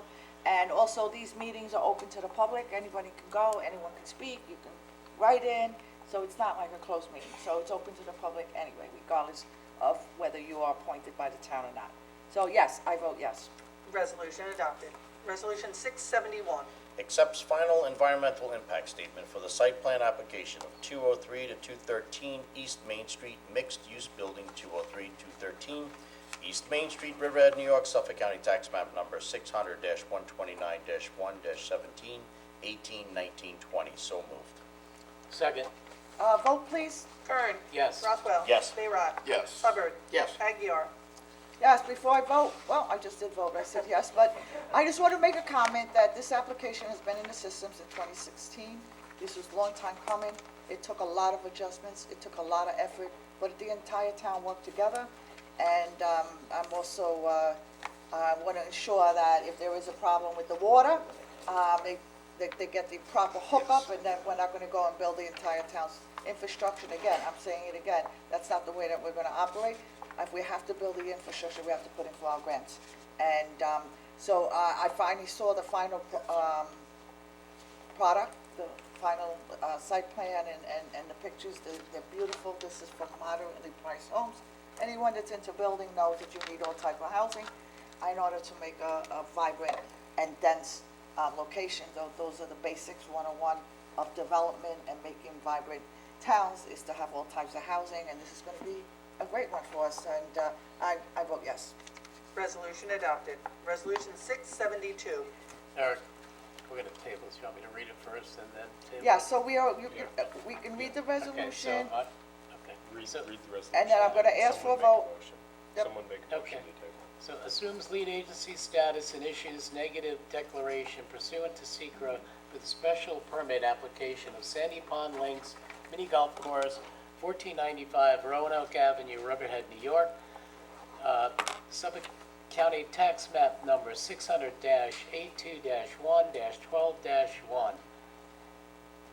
I make a motion to table. I need a second, please. Second?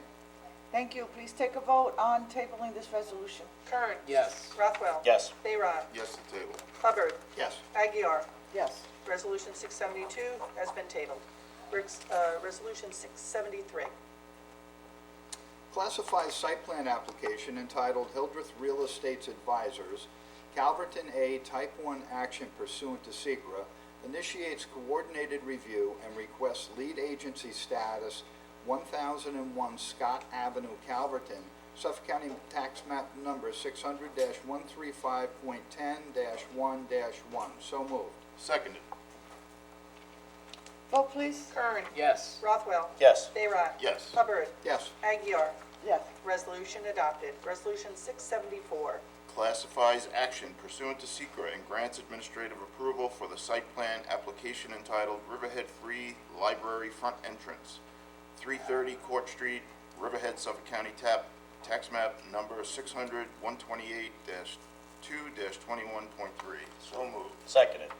Vote, please. Kern. Yes. Rothwell. Yes. Bayrock. Yeah, I really like the way this came out. This is going to be really accessible for pedestrians. Yes. Hubbard. Yes. Aguirre. Yes. Resolution adopted. Resolution 675. Authorizes 2023-2024 extension and amendment to contract between the Town of Riverhead and European American Waste Disposal Corporation for residential solid waste collection and disposal services for the Riverhead Refuse and Garbage District. So moved. Second. Vote, please. Kern. Yes. Rothwell. Yes. Bayrock. Yes. Hubbard. Yes. Aguirre. Yes. Resolution adopted. Resolution 676. Authorizes amendment number 6 of agreement with the U.S. Department of the Interior, U.S. Geological Survey. So moved. Seconded. Vote, please. Kern. Yes. Rothwell. Yes. Bayrock. Yes. Hubbard. Yes. Aguirre. Yes. Resolution adopted. Resolution 677. Authorizes supervisor to execute license agreement with Riverhead Townscape for use of parking district number 1 for Blues by the River. So moved. And seconded. Vote, please. Kern. Yes. Rothwell. Yes. Bayrock. Yes. Hubbard. Yes. Aguirre. Yes. Resolution adopted. Resolution 678. Authorizes the supervisor to execute license agreement with Riverhead Townscape for the use of the town square for the Blues by the River. So moved. Seconded. Vote, please. Kern. Yes. Rothwell. Yes. Bayrock. Yes. Hubbard. Yes. Aguirre. Yes. Resolution adopted. Resolution 679. Ratifies authorization for the town supervisor to execute a professional services agreement with Jason Hodge. So moved. Second. Vote, please. Kern. Yes. Rothwell. Yes. Bayrock. Yes. Hubbard. Yes. Aguirre. Yes. Resolution adopted. Resolution 680. Ratifies authorization for the supervisor to execute short-term runway agreement for racetrack, not street track, show and go spectacular. So moved. Seconded. Vote please. Kern. Yes. Rothwell. Yes. Bayrock. Yes. Hubbard. Yes. Aguirre. Yes. Resolution adopted. Resolution 681. Authorizes non-pro-tunc effective July 1st, 2023 professional services agreement between the Town of Riverhead and IntelliShift, formerly Vehicle Tracking Solutions, for automated vehicle location and monitoring. So moved. Seconded. Vote please. Kern. Yes. Rothwell. Yes. Bayrock. Yes. Hubbard. Yes. Aguirre. Yes. Resolution adopted. Resolution 682. Appoints the law office of Siegel and Sittler, PLLC, as special counsel. So moved. Seconded. Vote please. Kern. Yes. Rothwell. Yes. Bayrock. Yes. Hubbard. Yes. Aguirre.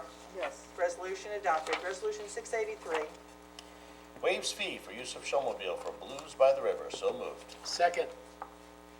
Vote please. Kern. Yes. Rothwell. Yes. Bayrock. Yes. Hubbard. Yes. Aguirre. Yes. Resolution adopted. Resolution 684. Authorizes the removal of fixed assets. So moved. Seconded. Vote please. Kern. Yes. Rothwell. Yes. Bayrock. Yes. Hubbard. Yes. Aguirre. Yes. Resolution adopted. Resolution 685. Authorizes the removal of fixed assets. So moved. Seconded. Vote please. Kern. Yes. Rothwell. Yes. Bayrock. Yes. Hubbard. Yes. Aguirre. Yes. Resolution adopted. Resolution 686. It's yours. 686, authorizes 2023 bow hunting for deer on town property Oh, no. at Enterprise Park at Calverton.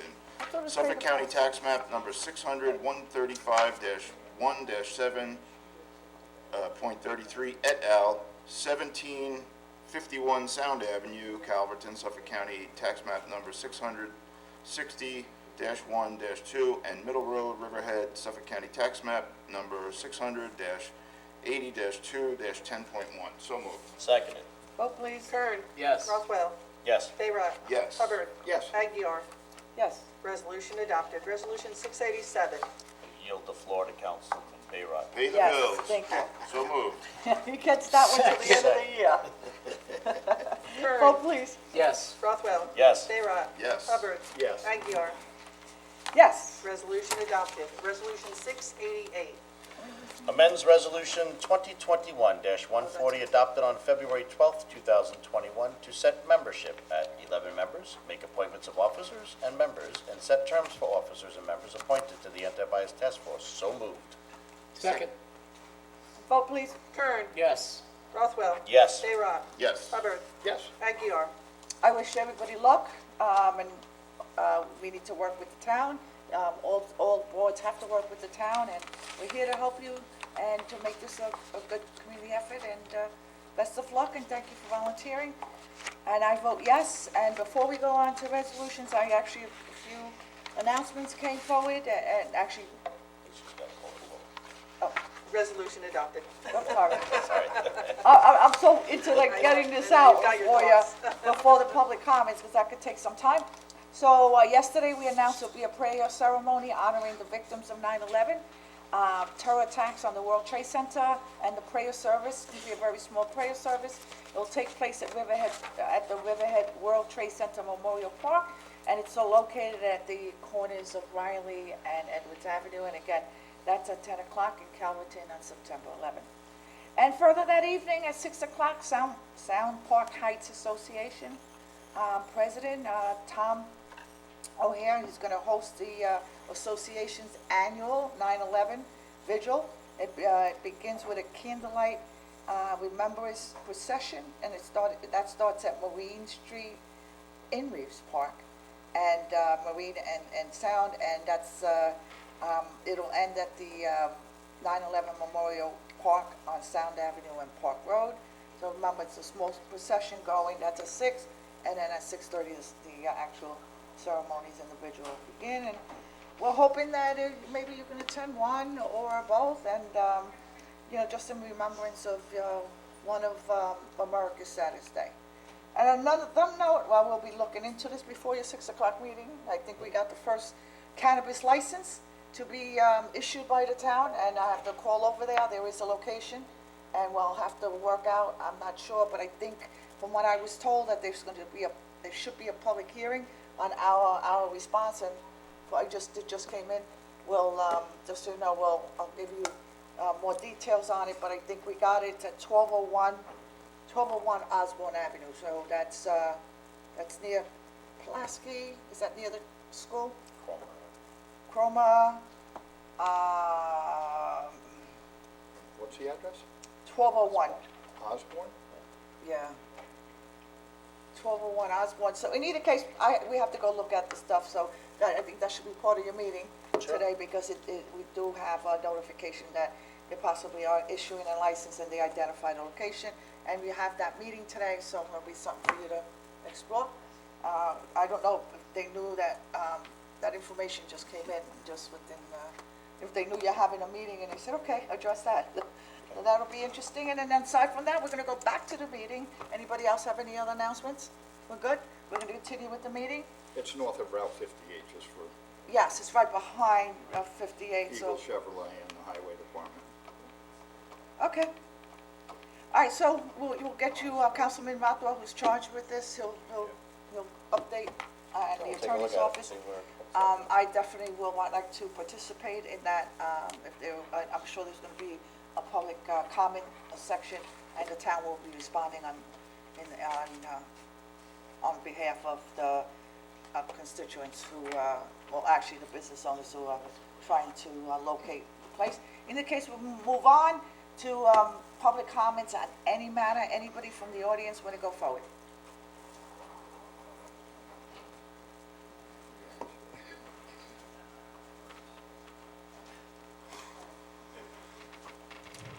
Hello again, Angela DeVito. Hello. I'd like to ask, Mr. Kern, you announced that the Suffolk County had a new fund, and you were advising and promoting for non-for-profits in that to it's Osh take Drive. advantage of the monies. Can that announcement be Osh put up Drive. on Channel 22 when you talked about Well, that? if, that you know, I just heard about it, Angela, so I haven't done the, the actual research with the county, but we could probably ask someone to do that and get it up Yeah, there. if you get it, I think it would be a good public No, I service for think it's a good people to idea, do sure. that.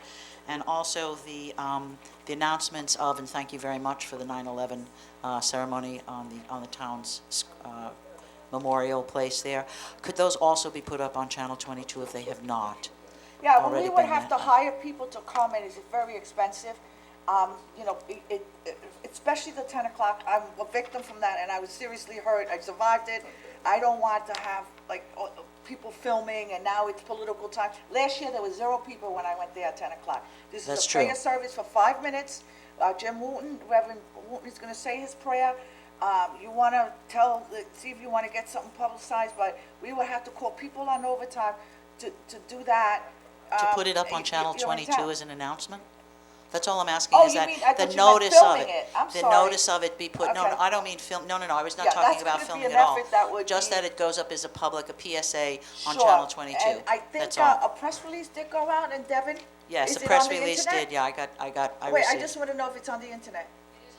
It's Yeah. also on the internet. Yes, I know. I'm sorry. But there's some people who don't get internet and watch Right, Channel we're 22 gonna- and that, so if we can maximize easily that. put that up, and it will be on Quick Links, it'll be on our Facebook page, we made a press release, and, yeah, I thought you wanted to try to film something for 5 No, minutes no, and no, call no, the no, people. no, I'm not. And again, last year was a little sad that not one person stopped by, and this year we're gonna make sure that we do something respectful. So, and I appreciate you bringing that up. The last thing I'd like to talk about is at your last town board meeting, there was a resolution that amended a salary for a worker here in Town Hall. And there was a salary that was quoted at the start of 2023, and then there was a salary in the resolution that was quoted as the current salary that's getting paid. But they're looking back through all the resolutions from the resolution that was passed in January, I did not see an enabling resolution to raise the salary from the initial January 2023 salary to the one that was currently being paid to the individual, and then you raise the salary again, okay, by your resolution, which basically gave a 10% salary increase to the individual for 2023. Now, was that your intent, to give a 10% salary increase? Which individual are you talking about? I'm talking about the resolution 2023-606, which is for Devin Higgins. Okay, that's a deputy, She got it through the CSE. she got it through the contract.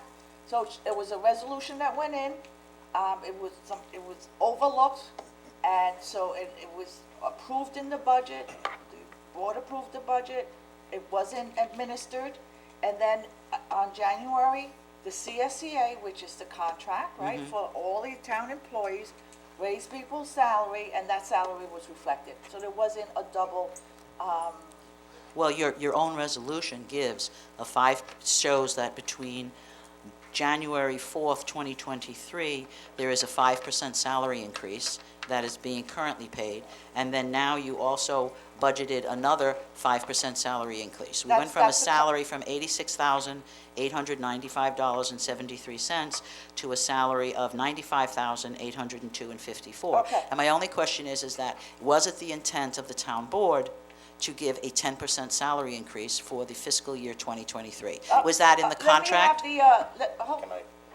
we have the account here. He's the one that did the whole account. Every employee in this town got 5%, so you can't question it. No, I am this year. not questioning Yeah. for 2023 the 5%, but when I add up your numbers, I get 10%. Yeah, because It was For supposed to- 2023. It was supposed to be another 5%, irrespective of what happened in renegotiating the CSEA contract. So it the was- deputy it was- town supervisor's position is a CSEA contract position? No, but No, it's not. all of the management positions here, the standard raises just follow what the CSEA gets. So you gave 5% in January of 2023. To all contractual employees and all Contractual, civil right. service employees. And now, again, this was August 15th of 2023, you gave another 5%. That's what's confusing about your amendment here. What the supervisor's saying is that was a merit raise that was previously budgeted for with the 2023 budget. There's nothing in there that points to that, looking back over the It does budget. say and that it was the previous budget. We'll have the account. No, it does, the resolution does not say that.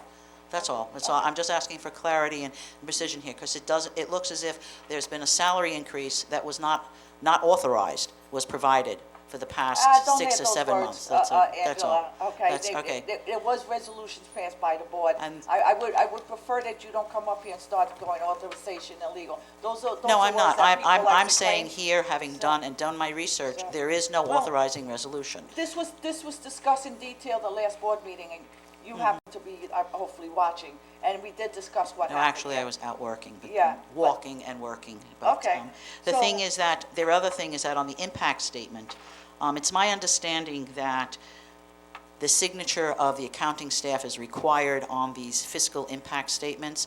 Are there exemptions to when a signature needs to be provided there? Because there are many of these resolutions that come before you with fiscal impact statements in which there is the signature of the preparer, but there is not the signature of the accounting staff. And I'm just asking, are there exceptions for that when that does not have to be provided for and be part of the resolution package?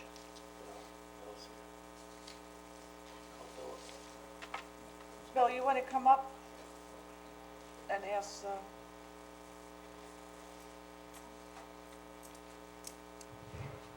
So as far as the, the FIS statement, there really are no exceptions for not signing those. Sometimes they come in after the fact, and then they go through a process, and I don't realize that there's one in there with the FIS, and then I get locked out of it before I can do that. In that case, I can always physically sign it if that's necessary, or I can just find out when they're being locked out so I can get in at that time and sign them all, whichever ones aren't signed at that point. And as far as the salaries that were being talked about, I think the confusion here is that everybody had waited until a CSEA contract was approved before they got it. That's why they didn't get it on January 1st. So that was the gap or the time period in between that people just gotten the original increase and then wound up waiting until CSEA got theirs. That's the same increase that everybody in the town got. The additional 5% were separate, as if, as you said, it was budgeted for and just overseen at the beginning of the year. One was budgeted in 2021 to apply January 1st, and that was 5%, and that was budgeted and it was approved. And then everybody got a raise, 5%, the entire town got 5%, and the person got 5%. So when you're saying, using all those other words, and there is there's no malice here, there's no, the person deserved the raise.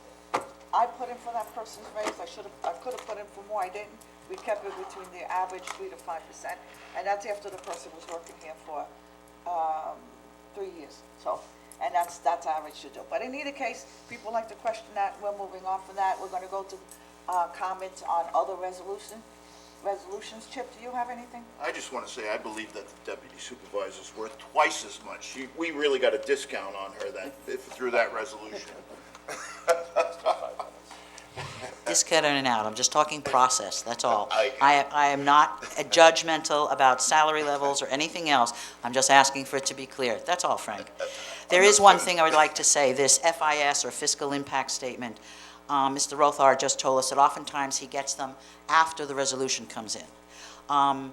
Is there a way that we could work a little bit more efficiently so that what comes to the public and what you put out doesn't have a signature? So it looks as if it's an incomplete document, okay? And this is part of your resolution package. I would say either that you hold the resolution until you get the FIS, or just try to find out why the FISs don't come in a timely manner. It just seems to be that, it's just some housekeeping, and you guys have done a lot of housekeeping work over the last 3.5 years, and so this is just one thing fiscally that it's just a very little thing, and it should be attended to. So thank you very much. Okay, thank you. Chip?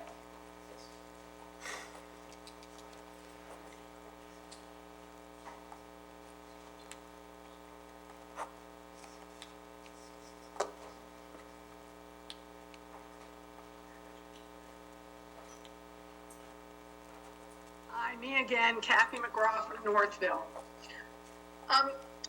I realize you tabled the resolution for the $20,000 increase for Dawn Thomas, but I would imagine that she will get it, and I take no issuance whatsoever with her receiving that money. She's doing superhuman work. What I take issuance with is the delay in handling the disciplinary action of Mr. Murphy, whom you are attempting to terminate.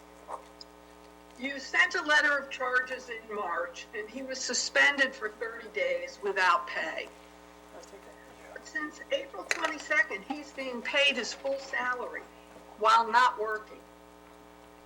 I attended his first day of hearing on April 17th at the town hall, and I received a copy of the charges, and I listened to the testimony that day. Pardon? Did somebody say something?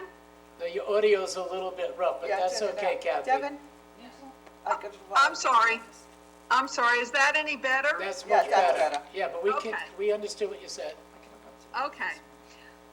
For more than a decade, I adjudicated the appeals of federal civil service employees who were fired.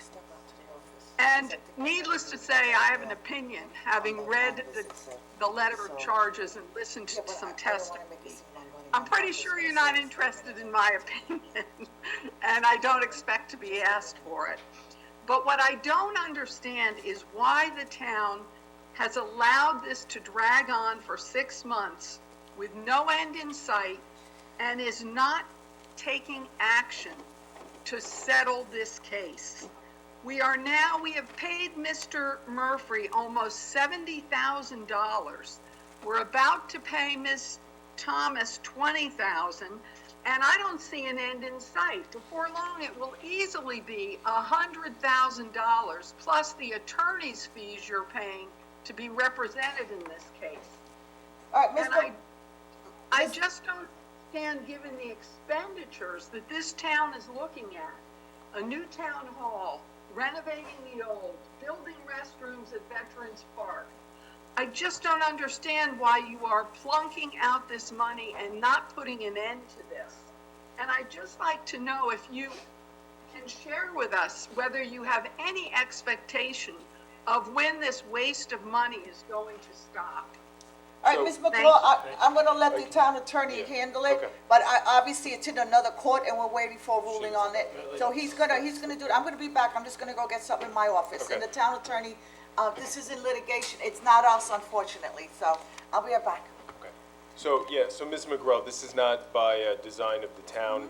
We had this matter, we had the disciplinary hearing scheduled to continue on 2 dates in July. Prior to that date, Mr. Murphy's attorney commenced a Supreme Court action and was somehow able to convince a judge to give him a temporary restraining order. Our counsel has opposed the restraining order. He's put in motion papers to that effect and put in a motion to dismiss the underlying action that Jefferson started, or that Jefferson's attorney started. So as soon as that temporary restraining order is removed, we would be seeking to recommence the disciplinary hearing on an immediate basis.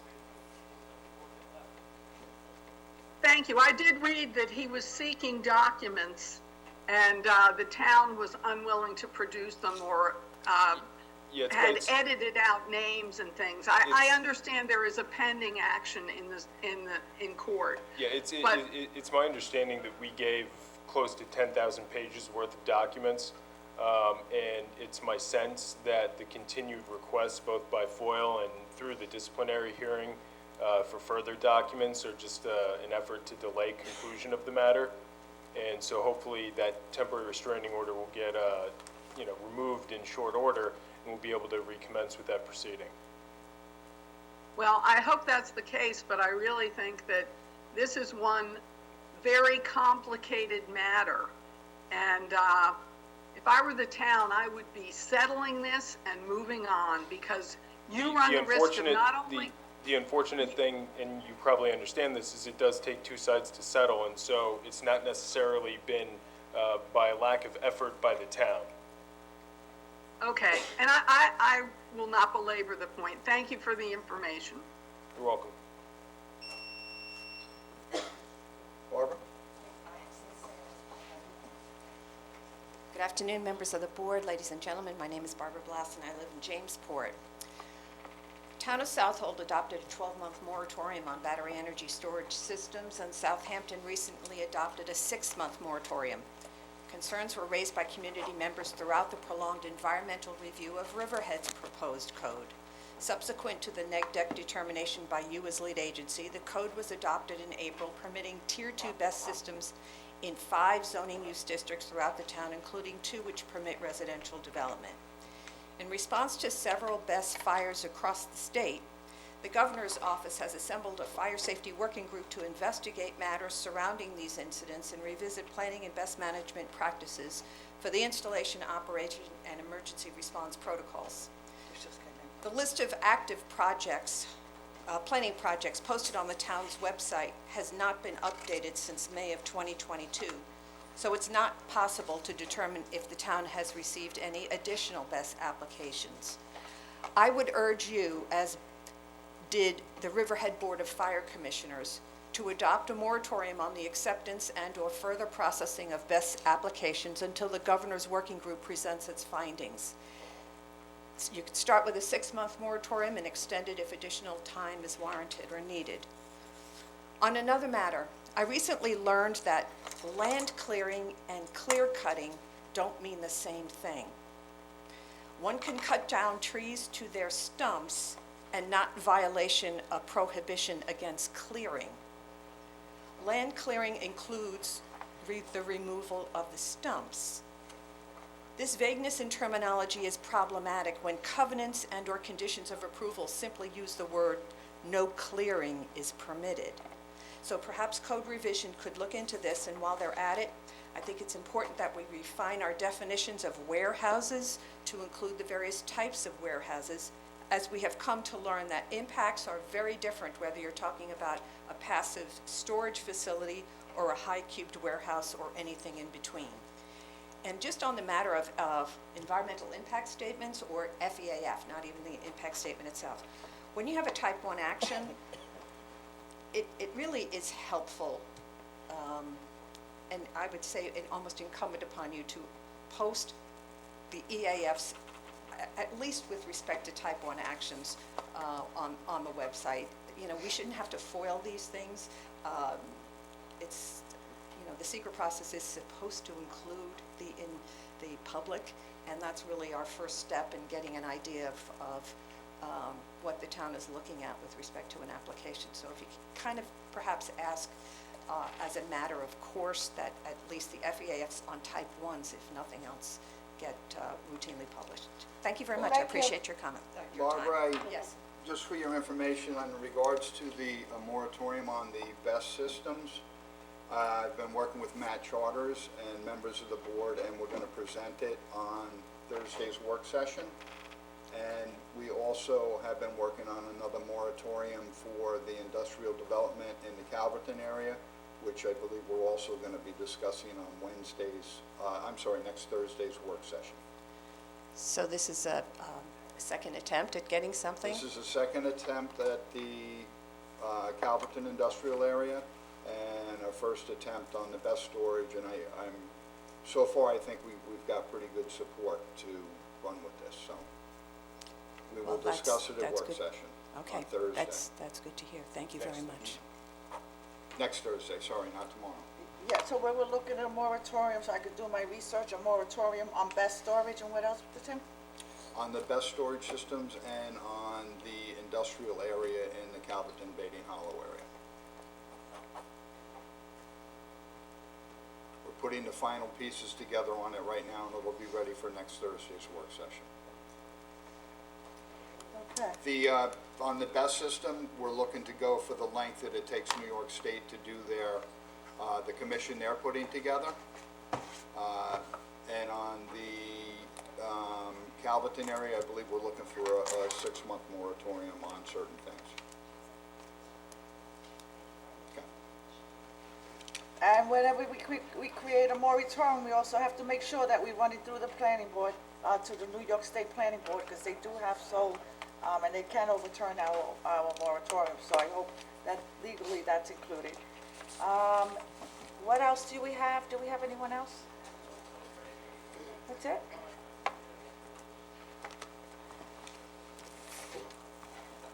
So just to correct that address earlier today, we got something from the Office of Cannabis Management while we were in a meeting.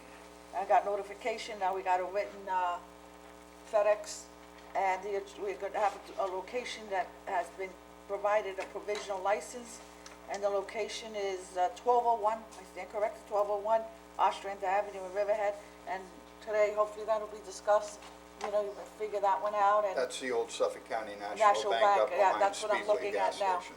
yes, so that did come in, and it does say it's a provisional license, and we will respond to this, and anyway, I just want to correct that address, and I think that's it, because everybody else has spoken. That's it? All right, everyone, beautiful weather next few days, thank you, and this is going to conclude our meeting, and can I have a first and a second to close this town board meeting, please? Second. All opposed, all in favor, so move, everyone please be safe.